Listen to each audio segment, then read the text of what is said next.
Hi student, welcome once again. This is the part 8 of solutions chapter. In the previous video I had discussed about two main factors which affect the solubility of gas in liquid. These are the, let us see, these are the nature of the gas and the solvent and effect of temperature. In this video we will discuss about the effect of pressure, which is most important part. So now we will discuss about the effect of pressure. This is Henry law also. Let us start. The solubility of gases increases with increase of pressure. ध्यान रहे, किसी भी gas की solubility, ध्यान है, solubility of gases in liquid increases with increase of pressure. Pressure बढ़ने के साथ साथ सॉल्बिलिटी किसी गैस की इंक्रीज कर जाती है. तो let us discuss about some important facts. ध्यान रहे, हमने दो सॉल्यूशन पार्ट बनाए. पार्ट मान लीजिए this is the part A and this is the part B. दो सॉल्यूशन हैं. लोअर एंड दोनों के सॉल्यूशन फेज हैं और अपर एंड जानते रहिएगा इट इज द गैसेस या वेपर्स कह सकते हैं.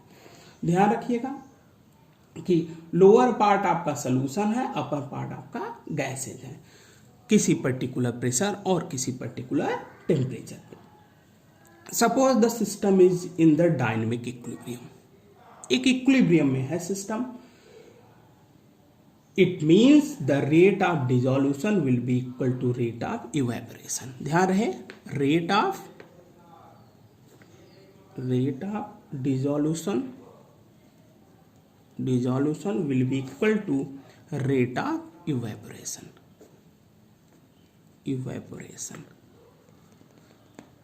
जितना डिजॉल्व हो रहे हैं उतने ही इवेपोरेट होने चाहिए, तभी ये कहा जाएगा it is in the dynamic equilibrium. Now increase the pressure over the system B. System B पे अगर हम प्रेशर देखते रहिए, सिस्टम ए पर प्रेशर कम है और सिस्टम बी पर हम प्रेशर इंक्रीज कर रहे हैं. इसका मतलब होगा कि the gas gets compressed to a smaller volume. Gas देखिए, यहाँ वॉल्यूम अधिक है, जब हमने प्रेशर इंक्रीज किया तो गैस कंप्रेस्ड हो गई स्मॉलर वॉल्यूम में. स्मॉलर मतलब कम जगह में वो इस आपके कंप्रेस्ड हो गए. इसका ये मतलब हुआ the number of gaseous particles per unit volume increases. Number of gaseous particles per unit volume increases. देखें, सिंपल्स देखें आप, इंक्रीज कर गया कि नहीं.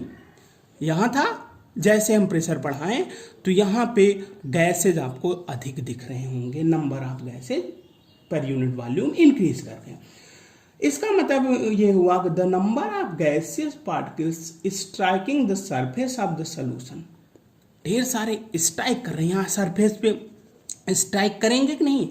जब बढ़ गए स्ट्राइक करेंगे, इसका मतलब होगा कि ज़्यादा से ज़्यादा इंटर कर रहे हैं. जब इंटर कर रहे हैं तो इंक्रीज कर जाते हैं. बढ़ गए इंटरिंग आपकी बढ़ गई. इसका मतलब हुआ कि on increasing the pressure of the gas above the solution the solubility increases.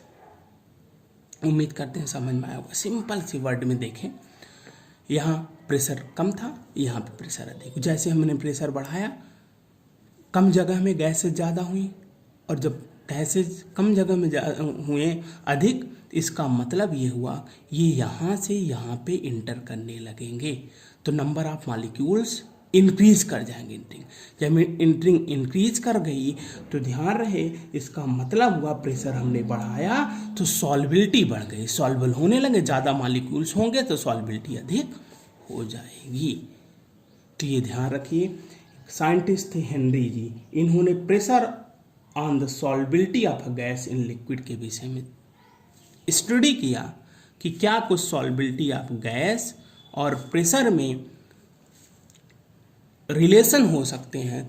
तो उन्होंने अपना लॉ दिया जिसे कहा जाता है हेनरीज लॉ, और इस लॉ को इन्होंने 1803 में दिया। ध्यान रहे 1803 में हेनरी जी ने यह लॉ दिया। ध्यान रहे स्टूडेंट, इसके 3 इंपॉर्टेंट पॉइंट हैं इस लॉ के, और तीनों को आपको ध्यान रखना होगा। इनके स्टेटमेंट को, हम पहले स्टेटमेंट की अगर बात की जाए तो देखें, पहला स्टेटमेंट इनका क्या था?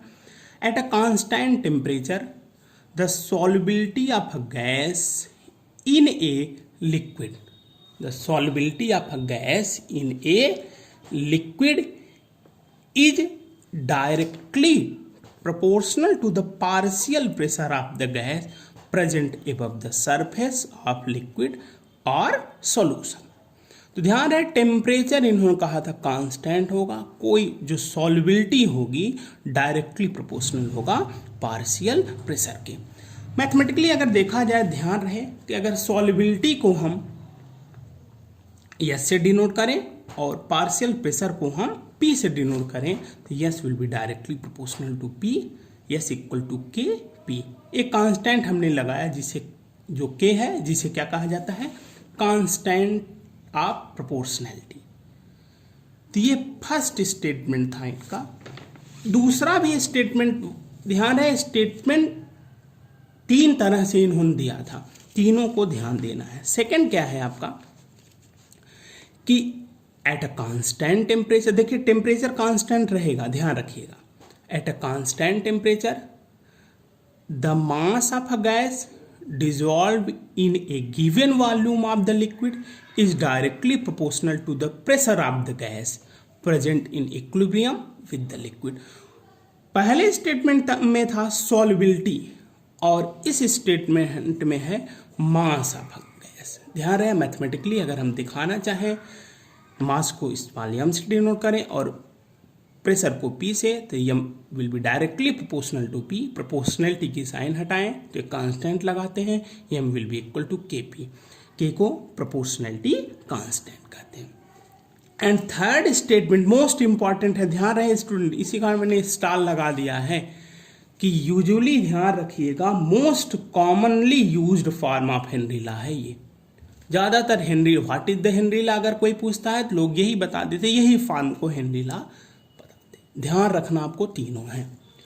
तो थर्ड फॉर्म आपका है the partial pressure of the gas in vapour phase is directly proportional to the mole fraction of the gas in the solution. ध्यान रहे, partial pressure directly proportional to mole fraction. Mathematically देखा जाए तो अगर partial pressure को P और mole fraction chi means small x भी कहते हैं, तो P will be directly proportional to x, P will be equal to KHX। KH means ध्यान रखिएगा this is the Henry constant. Henry ji ने ये प्रोपोर्शनलिटी कांस्टेंट, इसी को इन्होंने क्या कहा? Henry constant. सिंपल से अगर शो करना हो, एक ग्राफ छोटा सा अगर हम दिखाना चाहें तो ध्यान रहे, एक्स एक्सिस पे हमने मोल फ्रैक्शन मान लिया और वाई एक्सिस पे पार्शियल प्रेशर। ध्यान रखिए ये मोल फ्रैक्शन होगा HCl का, किसका? हाइड्रोजन क्लोराइड गैस का, और ये किस में होगा? साइक्लोहेक्सेन में, इन साइक्लोहेक्सेन, ये साइक्लोहेक्सेन में देखा गया।